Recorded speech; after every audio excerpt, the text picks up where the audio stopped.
এই প্রবন্ধটা বড় আছে, গেটে।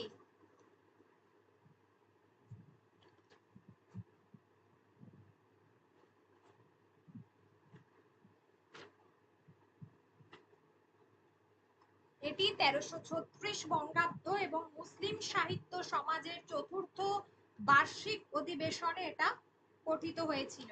এর আগে আমরা বঙ্কিম প্রতিভা পড়েছিলাম, ওটা সপ্তম অধিবেশনে, বার্ষিক অধিবেশনে পঠিত হয়েছিল 1339-এ। আর এটা হচ্ছে 1336 বঙ্গাব্দতে প্রকাশিত হয়েছে। 1336 অর্থাৎ 1929 সাল।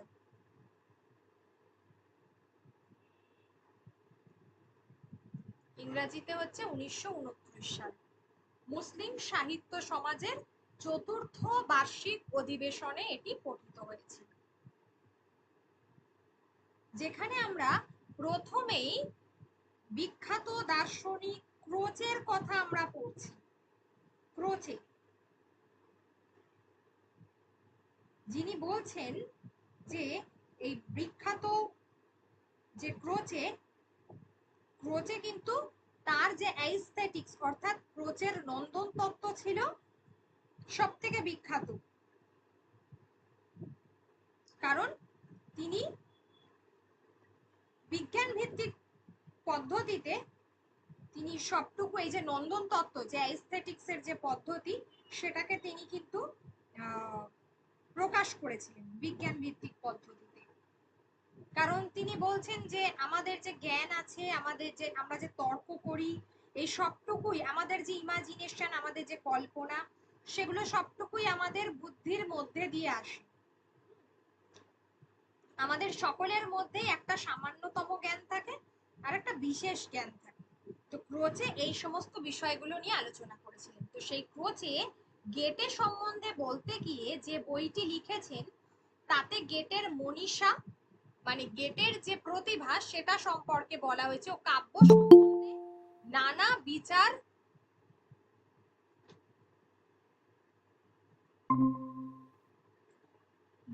বিচার বিশ্লেষণের পর তিনি বলছেন যে সাহিত্যের ইতিহাসের ক্রমবর্ধমানের ধারায় গেটের স্থান যে কি তা নির্দেশ করতে তিনি অক্ষম।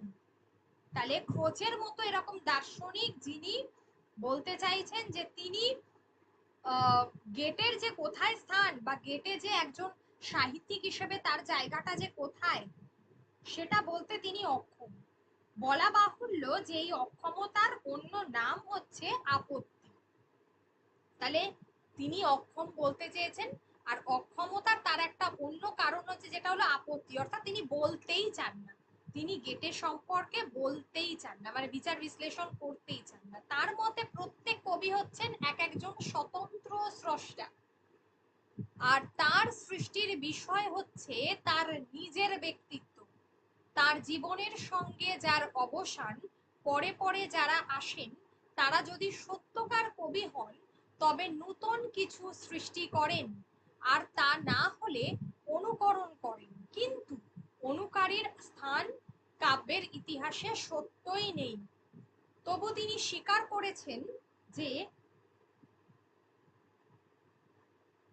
অর্থাৎ আমরা এটাকে কি বলতে পারি, যে গেটের কথা তিনি আলাদা করে বলতে চান না। ক্রোচে বলছেন প্রত্যেকজন কবি হচ্ছেন স্বতন্ত্র, একথা একদম ঠিক, এবং প্রত্যেকের সৃষ্টি হচ্ছে মৌলিক, সেই কারণেই সে বিখ্যাত। তার নিজের ব্যক্তিত্ব দিয়ে, জীবনের সঙ্গে যার অবসান, অর্থাৎ তার যে নতুন সৃষ্টি, সেইগুলো, তিনি যদি সত্যকারের কবি হন অবশ্যই তার কিছু নতুন সৃষ্টি তিনি করে থাকবেন, তিনি কাউকে অনুকরণ করবেন না। তার কারণ হচ্ছে যে অনুকরণ যিনি করেন তার জগতে কোনো স্থান নেই বা তার কথা কেউ মনে রাখে না। তবু তিনি স্বীকার করছেন, in Goethe's poetry, in his rich, varied, impressionable and highly intelligent mind were mirrored for the first time in conspicuous fashion many sides of the modern spirit. তাহলে গেটের যে কবিতা বলছেন, গেটের কবিতার মধ্যে আমরা কি ব্যাপারটা লক্ষ্য করি, যেখানে কি রয়েছে, যেখানে রয়েছে বিলাস, অর্থাৎ তার যে বিলাসী মনোভাব, একটা বৈচিত্র্য রয়েছে। আচ্ছা, এছাড়া কি রয়েছে, মূলত অদূত প্রত্যেকটা কোটেশনের তার মতো করে ব্যাখ্যা তিনি করেছেন বঙ্গানুবাদ করে।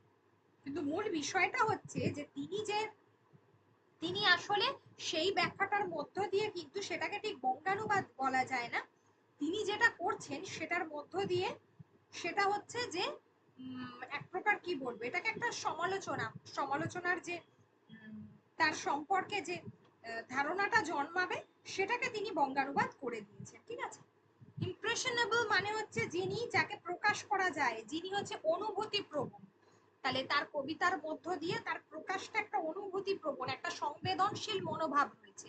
এন্ড হাইলি ইন্টেলিজেন্ট, সাধারণত তার লেখা খুবই বুদ্ধিমানরা মূলত পড়তে পারবে, এবং যেখানে প্রখর বুদ্ধি লাগে, ঠিক আছে, তার লেখা পড়তে গেলে। Mind were mirror for the first time, যেটা কি হচ্ছে, প্রতিফলিত হয়, আয়নায় যেটা আমরা দেখি প্রতিফলিত হয় প্রথমবারের জন্য, ইন কনপিকিউয়াস, ঠিক আছে। আচ্ছা, যেটা হচ্ছে যে আমরা এটাকে বলে থাকবো যার একটা সুস্পষ্ট দিক রয়েছে, একটা fashion, many sides of the modern spirit. আধুনিক যুগে আমরা বলি না যে একটা লেখার মধ্যে বা একটা চরিত্রের মধ্যে অনেক রকম শেড থাকে, তো সাইড অর্থাৎ বিভিন্ন দিক, দিক রয়েছে, এটাকে আমরা বলবো বিভিন্ন দিক। ঠিক আছে, তাহলে এটা হলো একটা সুস্পষ্ট দিক রয়েছে আধুনিক কনটেক্সট, মেনি সাইডস অর্থাৎ একটা দিক রয়েছে। পোয়েট্রি, তাহলে এটা হচ্ছে একটা বিলাসবহুল মনোভাব, বিলাসী যেটাকে আমরা বলি। ঠিক আছে, এটা হলো একটা অনুভূতি প্রবণ বা সচেতনতা বোধ, এই জায়গাগুলো আমরা বলতে পারি তার লেখার মধ্য দিয়ে। এই জায়গাগুলো, এই যে ইমপ্রেশনেবল, যেটা সকলকে খুব সুন্দরভাবে তিনি পরিবেশন করেছেন, সকলকে আকৃষ্ট করতে পারে, একটা সচেতনতা বোধ রয়েছে, একটা সচেতন মনোভাব রয়েছে, বা যেটাকে আকৃষ্ট করতে পারে সহজে, বা যেটা অনুভূতি প্রবণ, এটাই বলা যায়। তাহলে অনেক সাহিত্যিকই গেটের প্রশংসায় পঞ্চম, সেরকম কিন্তু তার সম্বন্ধে সবচাইতে উচ্ছ্বসিত প্রশংসা কে করেছেন, তার সম্পর্কে সবচাইতে উচ্ছ্বসিত প্রশংসা বোধহয় করেছেন, সেটা হচ্ছে কার্লাইল। কার্লাইল মূলত তার সম্পর্কে একটা উচ্ছ্বসিত, টমাস কার্লাইল, যিনি ছিলেন একজন দার্শনিক, ঠিক আছে, লন্ডনের, ব্রিটেনের একজন বিখ্যাত দার্শনিক। তিনি তার হিরো অ্যান্ড হিরো ওরশিপ গ্রন্থে hero as man of letters যে অধ্যায় রয়েছে, সেখানে তিনি বলছেন এই যে ম্যান অফ লেটার্স, খুব বিদগ্ধ যে মানুষজন হয় তাদের সম্পর্কে এটা বলা যেতে পারে। ম্যান অফ লেটার্স এটা একটা ইডিয়ামস, ঠিক আছে। তাহলে এটা হচ্ছে যে যেটাকে আমরা বলে থাকি যে খুব স্কলার ব্যক্তি, খুব বিদগ্ধ পণ্ডিত ব্যক্তি, তাদেরকে আমরা বলি, ঠিক আছে, যিনি হচ্ছেন একজন বিদগ্ধ স্কলার ব্যক্তি।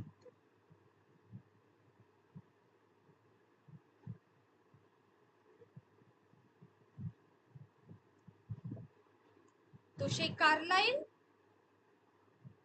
তার অধ্যায়ে, যেখানে যে গ্রন্থে হিরো অ্যান্ড হিরো ওরশিপ গ্রন্থে hero as man of letters অধ্যায় গেটের কথা দিয়ে শুরু করেছেন, তাহলে কোন গ্রন্থ এটা মনে রাখতে হবে, কোন অধ্যায় সেটা মনে রাখতে হবে, গেটের কথা দিয়ে শুরু করেছেন। গেটের প্রতিভা যে জগতে এক নূতন বিষয়ের, একটা যে নূতন বিষয়ের, স্কটল্যান্ডের এবং যুক্তরাজ্য, তিনি এই দুটো জায়গাতেই তিনি ছিলেন মূলত। তো এক নূতন বিষয়ের সামগ্রী যে হযরত মুহাম্মদ, তিনি অত্যন্ত প্রশংসা করেছেন। তার প্রতিভার চাইতেও যে গেটের প্রতিভা উচ্চতর গ্রামের ইত্যাদি কথা বলবার পর বলেছেন, গেটের কথা থাকুক, কেউ আপাতত তাকে বুঝবে না, এই বলে তিনি রুসো, বার্নস প্রমুখ সাহিত্যিকদের মাহাত্ম্য কীর্তনে মনোনিবেশ করেছেন। রুসোকে আমরা জানি, বিখ্যাত দার্শনিক রুসো। তো এখানে গেটের কথা তিনি বলছেন, বলতে বলতে তাহলে এখানে আমরা কার কার কথা পেলাম, ফার্স্টে ক্রোচের কথা পেলাম, তারপর কার্লাইলের কথা পেলাম, সবাই কিন্তু গেটের সম্পর্কে বলছে। এবারে বলতে বলতে বলছে যে গেটের কথা থাকুক, তারা দুজন আরো দার্শনিকের কথা বলছেন, একজন হচ্ছে রুসো, একজন হচ্ছে বার্নস। প্রমুখ সাহিত্যিকদের মাহাত্ম্য কীর্তনে মনোনিবেশ করেছেন, কিন্তু ক্রোচে যে গেটের প্রতিভাকে মহান মডার্ন স্পিরিটের আধুনিকতার যে একটা বড় প্রতীক বলেছেন, সেইটি ভালো করে বুঝতে পারলে গেটের সঙ্গে আমাদের সত্যকার পরিচয় হয়তো খানিকটা হবে।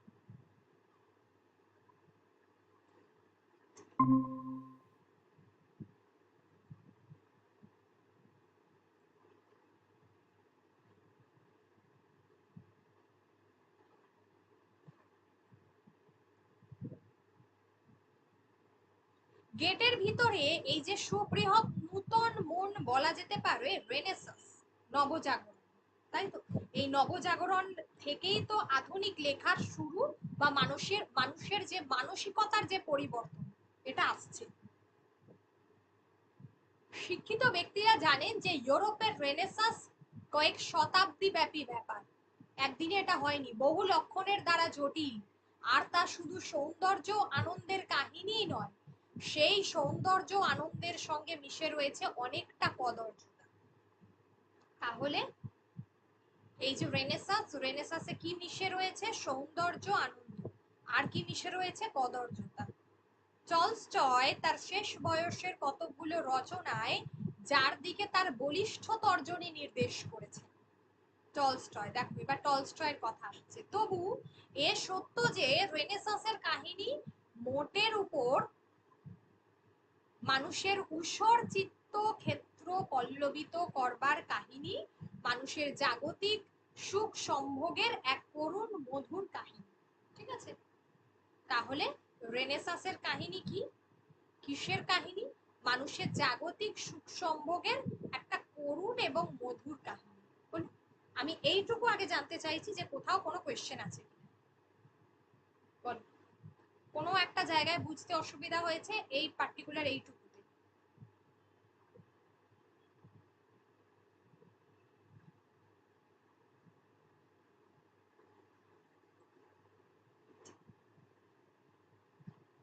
ম্যাম আগে একবার আমরা পড়বো দিয়ে বলবো।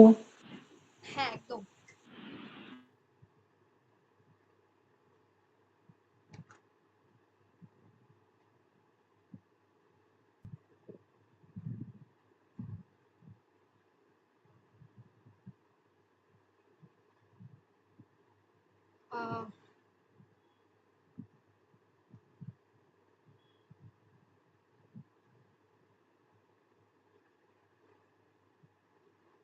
আচ্ছা,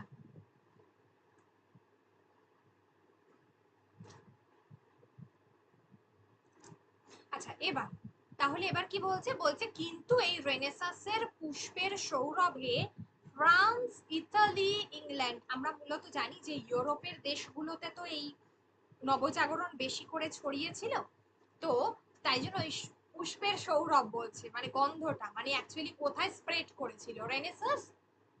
যে দেশগুলোতে আমরা প্রথমে দেখছি ইউরোপের কোন দেশগুলোতে সমৃদ্ধি ছিল, এই তিনটে দেশে। কোথায় সেটা? ফ্রান্স, ইতালি, ইংল্যান্ড হলো প্রভৃতি দেশ আমোদিত হলেও তুহিনাবৃত জার্মানি বহুদিন পর্যন্ত তা থেকে বঞ্চিত ছিল। তাহলে প্রথমের দিকে কিন্তু জার্মানিতে সেটা সম্ভব হয়নি। তাহলে কোন দেশ রেনেসাঁস থেকে বঞ্চিত ছিল? সেটা হচ্ছে যে জার্মানি মূলত প্রথমের দিকে থেকে বঞ্চিত ছিল। আচ্ছা, এবারে হচ্ছে মানে এই যে শান্তি, যে তুষার বরফ, রেনেসাঁসের যে স্বাদ, সেটা ষোড়শ শতাব্দীতে সেখানে দেখা দিল ধর্মান্দোলন, রিফরমেশন, ধর্ম আন্দোলন। আমরা জানি যে ধর্ম আন্দোলন বরাবর একটা সমাজের মধ্যে চেঞ্জ এনেছে, আপাত দৃষ্টিতে যা বহু দিক থেকে রেনেসাঁসের বিপরীত ধর্মী। একদমই তাই, আমরা যখন ইতিহাস পড়ি যেখানে আমরা প্রতিবাদী আন্দোলন দেখতে পাই, যেটাও কিন্তু ধর্মকে কেন্দ্র করেই হয়েছিল।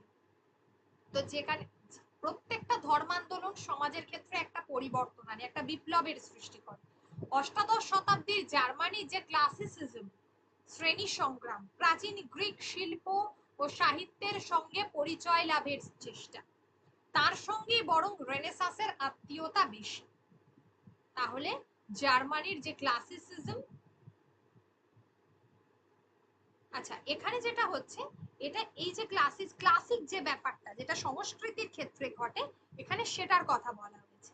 তো প্রাচীন গ্রিক শিল্প এবং সাহিত্যের সঙ্গে পরিচয় লাভের চেষ্টা এবং তার সঙ্গেই বরং রেনেসাঁসের আত্মীয়তা সব থেকে বেশি। কিন্তু জার্মানির এই ক্লাসিসিজম তার পূর্ববর্তী এর বিপরীত ধর্মী বোধ হলেও বাস্তবিক পক্ষে এটি রেনেসাঁস এবং রিফরমেশনের বেশ সমন্বয়। ঠিক আছে, এটা হচ্ছে রেনেসাঁস এবং রিফরমেশনের সমন্বয়। এই ক্লাসিসিজমের প্রবর্তকদের সৌন্দর্যানুরাগ রেনেসাঁসের, কিন্তু তাদের সত্য ও স্বদেশানুরাগ, অন্য কথায় বলা যায় কল্যাণুরাগ, যেটা হচ্ছে রিফরমেশনের। এই জায়গাগুলো কিন্তু ভীষণ ভালো করে করতে হবে। তাহলে বলছে যে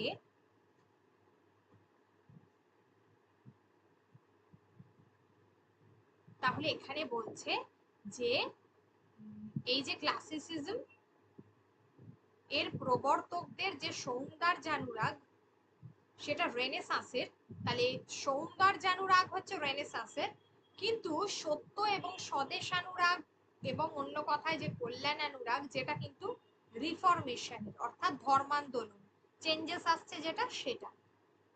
এই ক্লাসিসিজম অর্থাৎ সৌন্দর্যানুরাগ অনেকাংশে শিল্প সংস্কৃতির সঙ্গে জড়িত। নবজাগরণের মূল ছিল শিল্প, শিক্ষা, সংস্কৃতি, তারপরে হচ্ছে সামাজিক যে পরিবর্তন।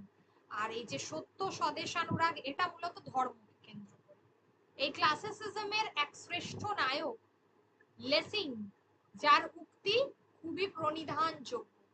সৌন্দর্য তত্ত্ব বোঝাবার জন্য তিনি লিখছেন, লাউকুন একটা জগৎ বিখ্যাত বই, যদিও আকারে খুবই ক্ষুদ্র। তিনি বলেছেন, ঈশ্বর যদি এক হাতে পূর্ণ জ্ঞান, অপর হাতে প্রয়াসের অনন্ত দুঃখ, এই দুটো নিয়ে বলেন কোনটি নেবে বলো, তাহলে বলবো পিত প্রমোদহীন পূর্ণ জ্ঞান তোমাতেই বাজে, আমাকে দান করো অনন্ত প্রয়াস। তাহলে কি বলতে চাইছে, যে ঈশ্বর যদি এক হাতে পূর্ণ জ্ঞান, যে জগৎ বিখ্যাত বইটির নাম ছিল কি, আগে লেসিং এর বইটার নাম খুব গুরুত্বপূর্ণ, বইটা হচ্ছে সৌন্দর্য তত্ত্ব রিলেটেড বিষয়, লাউকুন বইটার নাম, বইটি আকারে খুবই ক্ষুদ্র। তিনি বলছেন, ঈশ্বর যদি এক হাতে পূর্ণ জ্ঞান আর অপর হাতে প্রয়াসের অনন্ত দুঃখ, এই দুটো নিয়ে বলেন যে কোনটা নেবেন, মানে একদিকে হচ্ছে অগাধ জ্ঞানের কথা বলা হয়েছে, আর অপর হাতে প্রয়াস, অনন্ত দুঃখ, কোনো কিছুর জন্য প্রয়াস করেও সেটা না পাওয়া জীবনে, তাহলে বলবো প্রমোদহীন পূর্ণ জ্ঞান তোমাতেই বাজে, আমাকে দান করো অনন্ত প্রয়াস। এই যে জীবনে অনেক অপেক্ষা করেও কিছু না পাওয়া, সেটাই বলতে বলেছে। বলছে পূর্ণ জ্ঞান, জ্ঞান তো সেটা তোমার জন্য। ঠিক আছে, জার্মানির এই অষ্টাদশ শতাব্দীর যে ক্লাসিসিজমের কথা বলা হচ্ছে, এর শ্রেষ্ঠ প্রতীক গেটে। সত্য বটে, তিনি নিজেকে খ্রিস্টান বলে পরিচিত করবার জন্য ব্যগ্রতা দেখাননি, বরং বলেছেন, আমি পেগান, প্রকৃতির পূজারী, মুসলমানি ভাষায় কাফের। ঠিক আছে, আমি হচ্ছি পেগান, প্রকৃতির পূজারী। আচ্ছা, তাহলে সত্য বটে, তিনি নিজেকে খ্রিস্টান বলে পরিচিত করবার জন্য কখনোই কিন্তু ব্যগ্রতা দেখাননি। তিনি বলছেন, তাহলে আমরা এখানে কাফের বলতে কি বুঝি, কাফের বলতে যিনি ধর্মকে মানেন না। ঠিক আছে, এটা একটা আরবি শব্দ, তো যেটাকে আমরা বলবো যে স্বীকার করেন না, যে ধর্মকে স্বীকার করেন এক কথা।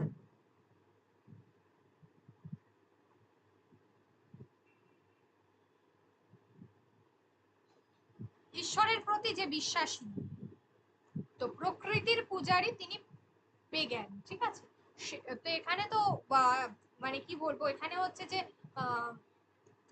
যে গেটের কথা বলা হচ্ছে, তো তিনি হচ্ছেন প্রকৃতির পূজারী, তিনি কোনো বিশেষ ধর্মকে মানেন না, সেটাই তিনি বলেছেন। তিনি সৌন্দর্যের পরিচয়, সেই পরম সৌন্দর্য প্রেমী গেটের ভিতরেও সত্যান্বেষণের বীরবৎ কতখানি ছিল তা তার এই উক্তি থেকেই বোঝা যাবে। সেই পরম সৌন্দর্য প্রেমী গেটের ভিতরেও সত্যান্বেষণের বীরবৎ, মানে সত্যান্বেষণ সম্পর্কে তার যে ধারণা সেটা কতখানি ছিল সেটা তার উক্তি থেকেই বোঝা যাবে।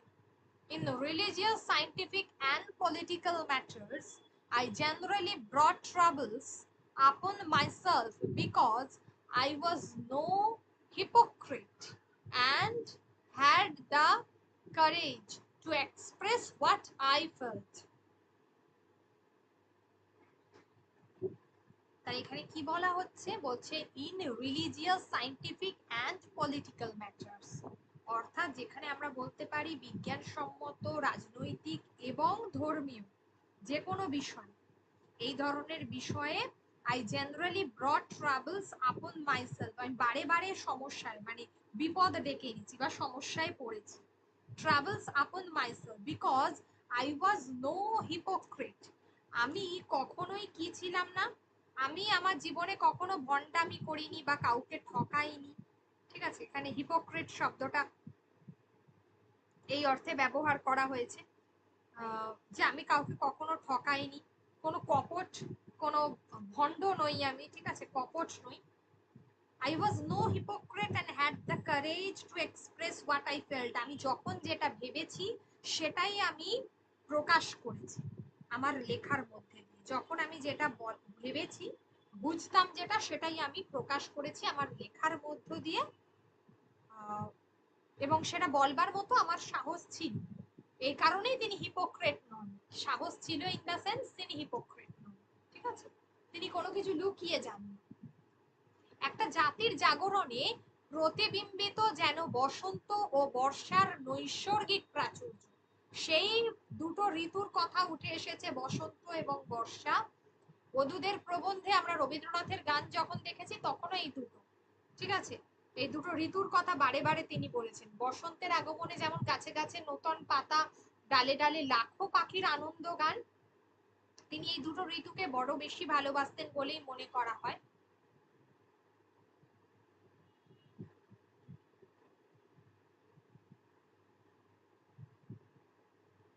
এবং বর্ষায় যেটা হয় যে নদী নালা ভরে ওঠে, উপরে নিরন্তর নিরন্তর বর্ষণ। একটা জাতির জাগরণ সময়ে তেমনি একই সঙ্গে বিভিন্ন ক্ষেত্রে বহু কর্মীর আবির্ভাব ঘটে। অষ্টাদশ শতাব্দীর জার্মান জাগরণে দেখতে পাই চিত্রের ক্ষেত্রে ওয়েসার, তারপরে হচ্ছে উইঙ্কলম্যান, সাহিত্যে হচ্ছে ক্লোপ্যাটক, হার্ডার, উইল্যান্ড, গেটে, সাহিলার, দর্শনে হচ্ছে কান্ট, সেলিং, হেগেল, দার্শনিকেরা, ঠিক আছে, সোপেন হাওয়ার, সমালোচনায় হচ্ছে সেগেল, সঙ্গীতে হচ্ছে Mozart, Beethoven, sorry Mozart Beethoven, Mozart আর বিথোভেন দুজন আলাদা আলাদা ব্যক্তি, ঠিক আছে, বলে দিচ্ছি সবগুলো। মোজার্ট আর বিথোভেন দুজন আলাদা আলাদা ব্যক্তি, দুজনের একত্রিত সঙ্গীত যেটা সেটাকে এই দুটো নামে পরিচিত, ইত্যাদি। এ যেন দেখতে দেখতে গগন বিদীর্ণ করে দাঁড়ালো বিচিত্র শীর্ষ এক বিরাট পর্বত। বিশেষজ্ঞরা বলেন এই শৃঙ্খলার উচ্চতম মহত্তমটির নামই হচ্ছে গেট। কেন হঠাৎ এই কথাটা বললো? আচ্ছা, অষ্টাদশ শতাব্দীতে জার্মানির প্রভূত উন্নতি হচ্ছে, এই পর্বটাতে জার্মানির প্রভূত উন্নতি হচ্ছে, এই যে ভরে ভরে উঠেছে মানে এখানে সমৃদ্ধির সঙ্গে একটা তুলনা করা হয়েছে, ঠিক আছে, সমৃদ্ধির সঙ্গে এখানে একটা তুলনা করা হয়েছে, সেটার কথাই এখানে বলা হচ্ছে। এই যে ওয়েসারের কথা আমরা দেখতে পাচ্ছি, অ্যাডাম ফ্রিডরিচ যে ওয়েসার, ঠিক আছে, এই ব্যক্তি একজন জার্মান পেইন্টার, ঠিক আছে, একজন চিত্রশিল্পী। এনার পুরো নামটা হচ্ছে ওয়েসার অ্যাডাম ফ্রেডরিক ওয়েসার, ঠিক আছে।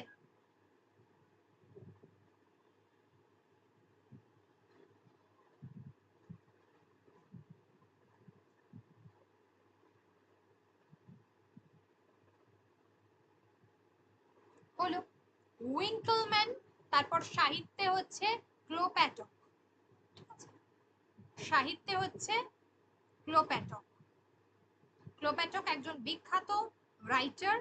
ফ্রেডরিক গটলিয়েব, সরি এটা ভুল বললাম আমি, ক্লোপ্যাটক হচ্ছে ক্লপস্টক আর কি, এটাকে বাংলায় আমরা যেটা উচ্চারণ করি বাংলায় সেটা হচ্ছে ক্লপস্টক, ইংরেজিতে ক্লোপ্যাটক বলা হয়। ক্লোপ্যাটক বাংলায় হচ্ছে ক্লপস্টক। Friedrich Gottlieb ক্লপস্টক।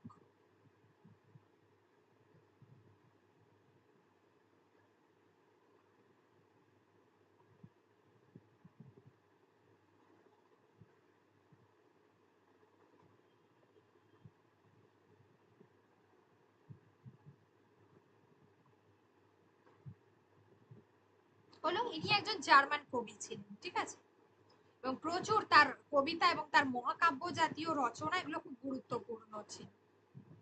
আচ্ছা, এবারে আমরা আসবো যে যার কথা, এগুলো তো আমরা জানি মোটামুটি, হার্ডার, তারপরে হচ্ছে ওয়েল্যান্ড, গেটে, এই তিনটে নাম। ইভিন সাহিলারের নামও আমরা পড়েছি।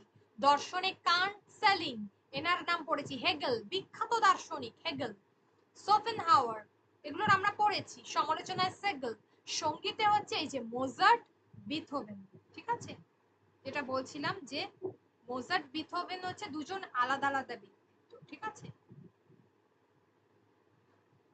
এই যে Mozart and Ludwig van Beethoven দুজন আলাদা আলাদা ব্যক্তিত্ব। মানে অ্যামাডিউস মোজার্ট আর একটা হচ্ছে উলফগ্যাং অ্যামাডিউস মোজার্ট আর হচ্ছে লুডউইগ ভ্যান বিথোভেন, দুজন আলাদা আলাদা ভীষণভাবে ইনফ্লুয়েন্সিয়াল। ক্লাসিক্যাল মিউজিকে এদের যথেষ্ট দক্ষতা ছিল, ঠিক আছে। তো সেই কারণে এই দুজন ভীষণভাবে ভালো একজন বন্ধুত্ব এদের। এরা দুজনে মিলে যে সঙ্গীত রচনা করেছিলেন তার থেকে এই নামটা এসেছে ইত্যাদি। তাহলে তাহলে এমনই একটা সময় গেটেরা জন্মগ্রহণ করেছেন, বা একটা সমসাময়িক লেখক যে সেই সময় আমরা শুধুমাত্র গেটেকে পাচ্ছি এমনটা নয়, পুরো জার্মানির শিল্পকলা, সংস্কৃতি, সঙ্গীত, তারপরে হচ্ছে তার লেখা, সাহিত্য, সমালোচনা, সব জায়গায় কিন্তু বিভিন্ন ব্যক্তিত্বরা উঠে আসছে। তো গেটের চরিতাখ্যায়ক লিভিস বলছেন, তবু এদের সকলের মধ্যে মহত্তম ব্যক্তিটিকে, এই শৃঙ্খলার সব থেকে উচ্চতম ব্যক্তি হচ্ছে গেটে। কে কোনটা সেটা কিন্তু মনে রাখতে হবে মাথায়। কে দার্শনিক, কে সাহিত্যিক, কে হচ্ছে কবি, কে হচ্ছে সমালোচক, কে হচ্ছে সঙ্গীতজ্ঞ, এই জায়গাগুলো মনে রাখতে হবে। গেটের যিনি চরিতাখ্যায়ক, যিনি গেটের চরিত অর্থাৎ গেটের যে জীবনী যে বর্ণনা করেছেন, সেই লিভিসের কথা বলি। তিনি বলেছেন, of all the spellings usually attributed to literary men, Goethe had the least of what could be called jealousy. Of all the qualities which sit gracefully on greatness, he had the most of the magnanimity.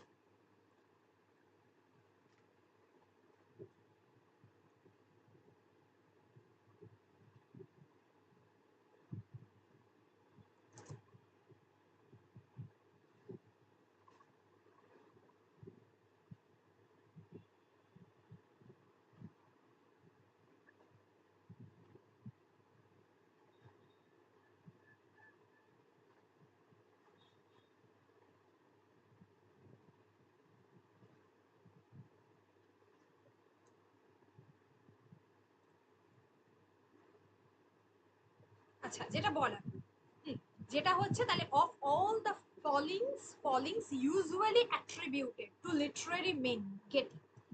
আচ্ছা, attributed মানে আরোপ করা, ঠিক আছে। এই যে সাহিত্যিকদের,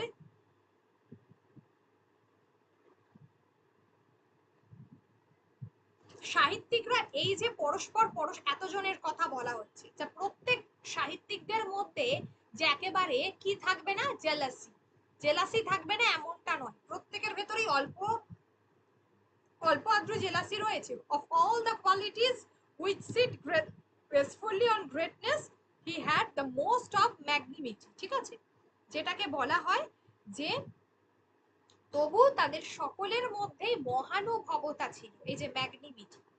তবু তাদের সকলের মধ্যে একটা মহানুভবতা ছিল।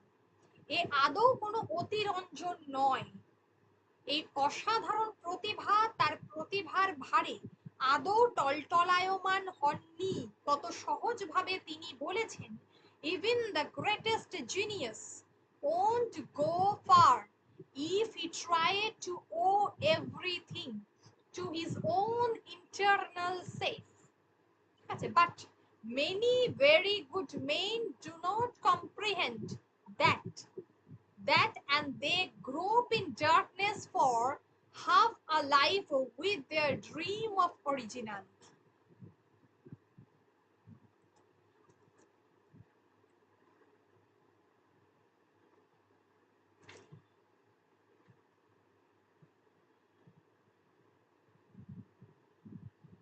আচ্ছা, কি বলছে? Even the greatest genius would not go far if he tried to owe everything his own internal self. মানে যেটা প্রত্যেকটা জিনিয়াস, যারা সব থেকে খুবই গুণী মানুষ হয়, তাদের সবটাই তাদের ভিতর থেকে আসে। But many very good men do not comprehend, সেটাকে এমন অনেক মানুষ আছে যারা কখনোই তাদের কি বলবো কি বলবো যেটা ভেতর থেকে আসে এবং বাইরের যে আমাদের যে থাকে সত্তা, সেটা নিয়ে কিন্তু অনেক, সেই সত্তাকে কেন্দ্র করে কিন্তু অনেক শ্রেষ্ঠতম প্রতিভা যারা রয়েছে, যারা কিন্তু অনেক দূর পর্যন্ত এগোতে পারে না। আবার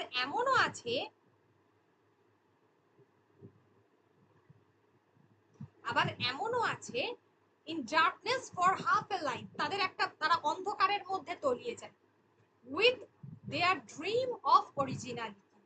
আই বাই নো মিনস, মানে একজন তুচ্ছ, বাই নো মিনস হচ্ছে তুচ্ছ মানুষ, ঠিক আছে, আমি owe my work to my wisdom alone, আমি কি করতে চেয়েছি না নিজের কাজটা করতে চেয়েছি, ঠিক আছে। এমন অনেকজন মানুষ আছে যারা ওই মৌলিকতার স্বপ্ন দেখে, দেখে দেখে তাদের জীবনটা অন্ধকারে হাতড়ে বেড়ায়, কিন্তু আমি যেটা করতে চেয়েছি তা শুধুমাত্র আমার নিজের জ্ঞানের ফলে কখনোই নয় সেটা, ঠিক আছে। উইজডম অ্যালোন, শুধু তাই নয়, but a thousand things and person, বিভিন্ন মানুষের সঙ্গে মেলামেশা করা, হু প্রোভাইডেড মি উইথ মেটেরিয়াল, যারা আমাকে বিভিন্ন, আমি আমার এক কথায় বলতে গেলে চারপাশের সমস্ত কিছুকে প্রত্যক্ষ করেছি, সেই মানুষগুলোকে প্রত্যক্ষ করেছি, তাদের থেকে শিখেছি, জেনেছি, এই বিষয়টার কথা বলা হচ্ছে। আমি আমার চারপাশের মানুষগুলোর থেকে অনেক অভিজ্ঞতা সঞ্চয় করেছি এবং সেটাই আমি আমার কাব্যে ব্যবহার করেছি বা লেখনীতে ব্যবহার করেছি, ঠিক আছে।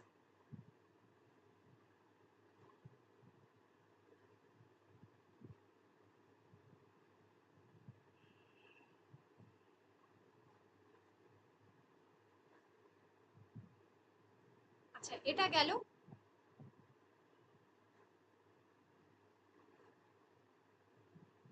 আমি যা করতে পেরেছি তা শুধু আমার নিজের জ্ঞানের ফলে, তা হলো এটা একটু, আমি চারপাশের সমস্ত মানুষের থেকে আমি অভিজ্ঞতা সঞ্চয় করে এটা করেছি। তারও ফলে কি হচ্ছে, দেয়ার ওয়ার ফুলস অ্যান্ড সেজেস, বোকা, সেখানে অনেক বোকা অ্যান্ড সেজেস, যেটাকে আমরা বলে থাকি বৃদ্ধ, অনেক মূর্খ পণ্ডিত যারা রয়েছে, এখানে ফুল মিন্স সংকীর্ণ মোনা আর কি, যেগুলোকে বলা হয়।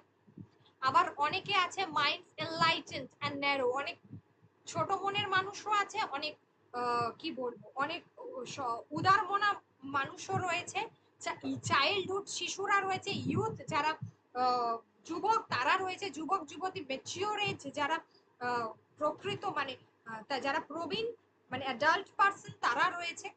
তো অল টোল্ড মি, সকলেই বলছেন হোয়াট দে ফেল্ট, তারা কি ভেবেছেন, দে থট, তারা কি ভাবছে, how they lived and worked, তো তাদের সঙ্গে থাকা, তাদের সঙ্গে কাজ করা, and what they felt, তারা কি ভেবেছে, তার what and what experience, তারা কি অভিজ্ঞতা সঞ্চয় করেছে, and they had gained, তারা জীবনে এই অভিজ্ঞতা থেকে কি পেয়েছে, কি প্রফিট করছে, তাতে তাদের কি লাভ হচ্ছে, and I had nothing further than to put out my hand and reap and what others and swan for me, ঠিক আছে। এখানে বলা হচ্ছে যে কেমন করে তারা কি কি জীবনে অভিজ্ঞতা সঞ্চয় করেছে, তা আমার কাজ হয়েছিল এরা যা করেছে সেই এদের সম্পূর্ণ যে অভিজ্ঞতা, এদের যে কাজকর্ম, এরা যা যা জীবনের চিন্তা ভাবনা করেছে সেই সবটুকুকে হাত বাড়িয়ে তাদের থেকে নিয়ে নেয়। রিপ সবটুকুকে হাত বাড়িয়ে তাদের থেকে নিয়ে নেয়, মানে তাদের থেকে সে তাদের অভিজ্ঞতার সমস্ত তথ্য, সমস্ত যা কিছু সঞ্চয়, সেটাকে লেখকের কাজ হচ্ছে নিয়ে সেটাকে তিনি তার মৌলিক চিন্তা ভাবনার দ্বারা তার কাব্যের মধ্যে তিনি প্রতিফলিত করেছেন। অন্যত্র তার পরবর্তী উইঙ্ক, ইমান লেসিং, হার্ডার প্রভৃতি নিকট তার ঋণ, ঠিক আছে, তিনি বারবার স্বীকার করেছেন। তাহলে কার প্রতি? এই যে উইঙ্ক, ইমান লেসিং, হার্ডার, মানে উইঙ্ক, ইমান লেসিং একজন, আরেকটা হচ্ছে হার্ডার, এদের কাছে তিনি যে বারবার ঋণ স্বীকার করেছেন সেটাই তিনি বলতে চাইছেন। ঠিক আছে, লেসিং এর কথা আমরা তো আগেই জেনেছি যে লেসিং হচ্ছেন একজন বিখ্যাত দার্শনিক তো রয়েছে। এনার এনার কাছে যে গেটে ভীষণভাবে জীবনে খুবই তার জন্য যে তিনি তারা যে তার ঋণ স্বীকার করেছেন, তিনি যে সেটা তো তিনি তার ফাউস্ট গ্রন্থের মধ্য দিয়েও কিন্তু সেটাকে তিনি বুঝিয়েছেন। ফাউস্ট গ্রন্থের মধ্য দিয়েও কিন্তু সেটাকে তিনি বুঝিয়েছেন। হার্ডার একজন, হার্ডার হেটার বলা হয় এটাকে, জার্মান দার্শনিক ইয়োহান গটফ্রিড হেডার বলা হয়। ঠিক আছে, এনার নাম বিখ্যাত দার্শনিক ছিলেন, যিনি ধর্মতত্ত্ব, কবি, সাহিত্য, সমালোচনা এই সমস্ত নিয়ে, ফিলসফি নিয়ে মূলত কাজ করেছেন। ঠিক আছে, কিন্তু তবু এ সত্য যে গেটে যদি অপরিসীম কীর্তিমণ্ডিত গেটে না হতেন, তাহলে তার পূর্ববর্তীদের মাহাত্ম্য অমন পরিকীর্তিত হবার সম্ভাবনা কমই ঘটত। যেমন কোন পরিবারকে লোকচক্ষুতে গৌরবমণ্ডিত করেন তার বহু স্বল্পকীর্তি সন্তান নন, তার একজন অতুল কীর্তি সন্তান। তাই গেটে নিজে তার মাহাত্ম্য বিশ্লেষণে উদাসীন হলেও তাকে তার যারা বুঝতে চান তাদের পক্ষে সেই ঔদাসীন্য অসার্থক। তাহলে এই জায়গাটা ইম্পর্টেন্ট আছে।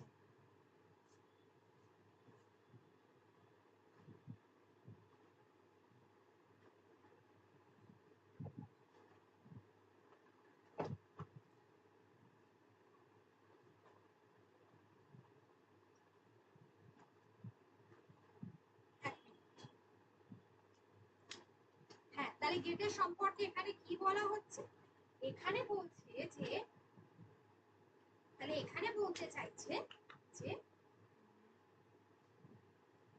আমরা দেখতে পাচ্ছি যে গেটের সম্পর্কে এখানে যেটা বলা হচ্ছে যে তিনি অ্যাকচুয়ালি উদাসীন, তিনি তার সম্পর্কে তিনি কখনো কোনো কিছু প্রকাশ করতে চান না। তিনি বরাবর এটাই, মানে তার যে তিনি যে এত বড় কবি, তিনি চাইলে কি তার সম্পর্কে প্রকাশ করতে পারতেন না, কিন্তু সেটা তিনি কখনো করেন। কিন্তু আমরা সেখানে গিয়ে দেখতে পাই যে তিনি যদি গেটে যদি অপরিসীম কীর্তিমণ্ডিত গেটে না হতেন, তাহলে তার পূর্ববর্তীদের মাহাত্ম্য অমন পরিকীর্তিত হতো না। মানে তার পূর্ববর্তীরা তার জন্যই কিন্তু তার নামে সূত্রেই তাদের নাম এসেছে। যেমন কোন পরিবারকে লোকচক্ষুতে গৌরবমণ্ডিত যারা করেন তার বহু স্বল্প কীর্তির সন্তান নন, তার একজন অতুল কীর্তি সন্তান। ঠিক আছে, তাই গেটে নিজে মাহাত্ম্য বিশ্লেষণে উদাসীন হলেও তাকে যারা বুঝতে চান তাদের পক্ষে সেই ঔদাসীন্য অসার্থক। তারা কিন্তু তাহলে সার্থক হবে না জীবনে যদি তার প্রতি কোন রকম আগ্রহ না দেখায় বা তাকে ঠিকভাবে না বুঝতে চায়। 1749 সাল, ফ্রাঙ্কফুর্ট জার্মানির সব থেকে বিখ্যাত শহর, একটা বর্ধিষ্ণু পরিবারে গেটের জন্ম হয়। তাহলে গেটের জন্ম কোথায় হয় সেটা তার আত্মচরিতে তিনি তার বাল্য জীবনের ছবি নিপুণ হস্তে ফুটিয়ে তুলেছেন। তার সেই বাল্য কাহিনীতে বেশি করে চোখে পড়ে দুটো ব্যাপার, একটা তার স্বভাবদত্ত প্রতিভা যেটা তার ছোট থেকেই ছিল, আরেকটা হচ্ছে তার পিতার শিক্ষা ব্যবস্থা। আমরা এর পরে পড়বো তার পিতা কিন্তু জীবনে খুব একটা কিছু করে উঠতে পারেননি। ঠিক আছে, করে মানে তিনি প্রচন্ড উচ্চাভিলাষী ব্যক্তি ছিলেন কিন্তু তিনি নিজে কিছু করতে পারেননি, এটা আমরা পড়বো আছে এরপরে। তো যাই হোক, একটা তার প্রতিভা তো ছিলই গেটের, তার ব্যক্তিগত প্রতিভা যেটা ঈশ্বর প্রদত্ত বলা হয়। তো আরেকটা হচ্ছে তার পিতার শিক্ষা ব্যবস্থা। তিনি যখন 7-8 বৎসরের বালক, তখন এক প্রচন্ড ভূমিকম্প সংঘটিত হয়। তিনি জীবনে দেখেছেন মৃত্যুকে খুব কাছ থেকে, ধ্বংস হয়ে যাওয়াটা, এই যে রূপটা, এটা তার কি হয়েছে, জীবনে তার তার জীবনে একটা গভীর ভাবে রেখাপাত করেছে। বালক মন স্বাভাবিকভাবে সবারই মুখে তিনি, যিনি দয়ার, প্রেমময় ইত্যাদি নামে পরিকীর্তিত, তারই সামনে এমন ধ্বংস কি করে সম্ভবপর, সেই চিন্তায় তার চিত্ত কিছুদিন ভারাক্রান্ত হয়ে থাকে। কিন্তু তার স্বভাবত সৌন্দর্যানুরাগী মনে এ দুশ্চিন্তার ভার স্থায়ী হয়নি। তার উপর ধর্ম সম্বন্ধে বহু বাদানুবাদ তিনি অনেক সময়ই শুনতেন। এইসব থেকে ইহুদি পুরাণের দুর্দণ্ড প্রতাপ, ক্রোধ পরায়ণ ঈশ্বরে অপ্রত্যয় এবং প্রকৃতির অধীশ্বর শান্ত সুন্দর, আমরা যে এই যে যে আমরা বলি না যে সত্য শিব আর সুন্দর, এই যে, তো এই বিষয়টাতে কিন্তু গেটের সব থেকে বেশি ইচ্ছেটা ছিল। তিনি ওই মূর্তি প্রতিষ্ঠা করে মানে ঈশ্বরের সেবা করা, সেটা তিনি চাননি। তার মনে হয়েছিল ঈশ্বর যদি ভালোই চান তো এইভাবে ধ্বংস এলো কেন।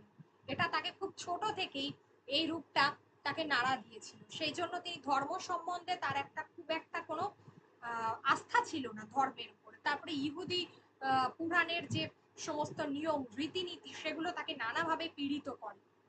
তো সেই কারণে তাহলে এই ঈশ্বরকে তিনি কেমন করে তার অন্তরের পুজো নিবেদন করবেন। তার পিতা বহু খনিজ দ্রব্য সংগ্রহ করেছিলেন। তিনি ঠিক করলেন সেই সব খনিজ দ্রব্য প্রকৃতির বৈচিত্র্যের প্রতীক রূপে একখানি সুদর্শন কাষ্ঠখণ্ডের উপরে সাজাবেন। কিন্তু কেমন করে মানুষের মনের স্তব পরিত্যক্ত হবে। শেষে ঠিক হলো যে তার ছবি আঁকার প্যাস্টেল পেন্সিল সেই সব ধাতু দ্রব্যের উপরে দাঁড় করিয়ে তাতে আগুন ধরিয়ে দেবেন। তা থেকে যে ধূমকুণ্ডলী পাকিয়ে উঠবে, সেই হবে মানুষের মনের স্তবের প্রতিচ্ছবি। এক প্রভাতে তিনি এইভাবে ঈশ্বরের প্রতি স্তুতি নিবেদন করলেন। প্যাস্টেল পেন্সিলে আগুন ধরালেন উদীয়মান সূর্যের দিকে আতশ কাঁচ ধরে। কিন্তু এই স্তব নিবেদনের এক মন্দ ফল হয়েছিল। প্যাস্টেল পেন্সিলটা পুড়ে গিয়ে সেই সুদর্শন কাষ্ঠখণ্ডে আগুন ধরেছিল, আর তাতে তার সৌন্দর্য নষ্ট হয়ে গিয়েছিল। এর উপরে গেটে একটি সুগভীর মন্তব্য করেছেন। তাহলে এক্ষেত্রে বলবো যে কি হচ্ছে, তাহলে আমি আগেই বললাম যে যেহেতু ধর্মের প্রতি কেন তার এরকম হঠাৎ করে এতটা খারাপ একটা সিচুয়েশন, মানে তার বিশ্বাসটাই চলে গেল। কারণ এক তো হচ্ছে তিনি খুব ছোট বয়সে তার মনে ওই ভূমিকম্প, যেটা একটা প্রাকৃতিক দুর্যোগ, যেটা তার মনের মধ্যে, মানে তিনি যে ধ্বংসের লীলা খেলা দেখেছিলেন, সেটা তাকে ভীষণভাবে প্রভাবিত হয়েছিলেন তার দ্বারা। আর আরেকটা হচ্ছে যে ইহুদি যে ধর্মনীতির যে একটা রীতিনীতি, ধর্মের যে গোড়ামি, সেটা তাকে ভীষণভাবে ব্যথিত করেছিল। তাহলে তিনি ভাবলেন যে সেই ঈশ্বরকে তিনি কি করে পুজো করবেন। তিনি সৌন্দর্যের ওপরে, সত্য শিব সুন্দর, তার উপরেই তিনি আস্থা রাখলেন। তো একদিন কি হচ্ছে যে তার পিতা কি করছেন না, তিনি তার পিতা কি করছেন, খনিজ দ্রব্য সংগ্রহ করে আনলেন। তিনি ঠিক করলেন যে খনিজ দ্রব্য প্রকৃতির কি করবেন না, বৈচিত্র্যের প্রতীক রূপে একখানা সুদর্শন কাষ্ঠখণ্ডের উপরে সাজাবেন। ঠিক আছে, প্রকৃতির বৈচিত্র্যের উপর কেমন করে মানুষের মনের স্তব পরিত্যক্ত হবে। তো ঠিক হলো তিনি ওই পেন্সিল দিয়ে, প্যাস্টেল পেন্সিল, যে তিনি তো বরাবর তার ছবি আঁকার প্রতি তার একটা অনুরাগ ছিল, তো সেটাকে তিনি ওই ধাতু দ্রব্যের উপর দাঁড় করিয়ে দিলেন আর আগুন ধরিয়ে দিলেন। দেখলেন যে সবটাই পুড়ে গেল। অর্থাৎ এই এক প্রভাতে তিনি ঈশ্বরের কাছে স্তুতি নিবেদন করলেন যে তিনি তো আগুন ধরালেন আর দেখলেন যে উদীয়মান সূর্যের দিকে আতশ কাছে ধরলেন। অর্থাৎ এই স্তব নিবেদনের একটা মন্দ ফল হয়েছিল, যে সবকিছু পুড়ে গেল, জীবন নষ্ট হয়ে গেল। আর তাতে কি হলো, মানে সৌন্দর্য যেটা ছিল সেটাও কিন্তু নষ্ট হয়ে গেল। কেন এই কথাটা বলছেন, বলছেন the accident might almost be considered a hint. এই যে দুর্ঘটনা, এই দুর্ঘটনার মধ্য দিয়ে একটা বার্তা দিতে চেয়েছিলেন। এই এক দুর্ঘটনাকে কেন্দ্র করে একটা ঈশ্বরের প্রতি তার যে উপলব্ধি, সেটার প্রতি একটা বার্তা দিতে চেয়েছিলেন। Hint and warning of the danger, কারণ এই ঘটনাটাই কি করলো, পূর্ব সামনে যে কোনো বিপদ আসছে তার একটা আগাম ইঙ্গিত দিল। and they are always is in wishing to approach the deity in such a ways, এবং এই এটাই কি, এটাই ছিল একটা সংকেত, এটাই ছিল একটা সাধনার বাণীর তুল্য। এইভাবে ঈশ্বরের উপলব্ধির দ্বারাই বিপদের সামনে যে বিপদ আসতে পারে তার সম্পর্কে অগ্রিম পূর্বাভাস পাওয়া যায়। এটাই হচ্ছে বোঝা যাচ্ছে, ওই যে আগুন ধরিয়ে দেওয়া প্যাস্টেল পেন্সিল দিয়ে এটার এই ফলটার মধ্য দিয়ে এটাই বোঝা গেল, যেখানে উদীয়মান সূর্যের দিকে একটা আতশ কাঁচ ধরা হচ্ছে, ঠিক আছে, যেটা তাকে তাকে ওই সংকেতটা দিচ্ছে, সংকেত। এই অবধি আজকে থাকবে, বলো যদি কারোর কোনো জায়গায় অসুবিধা থাকে আবার।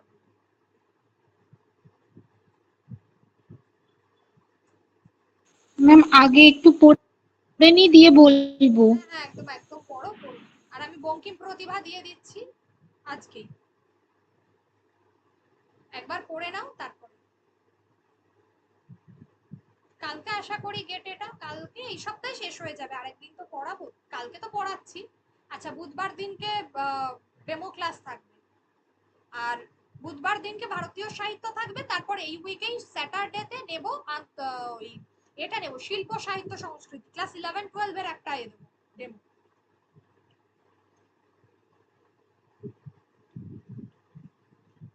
রূপরীতি থেকে আর একটা ছোট্ট করে দুটো ডেমো স্যাটারডে।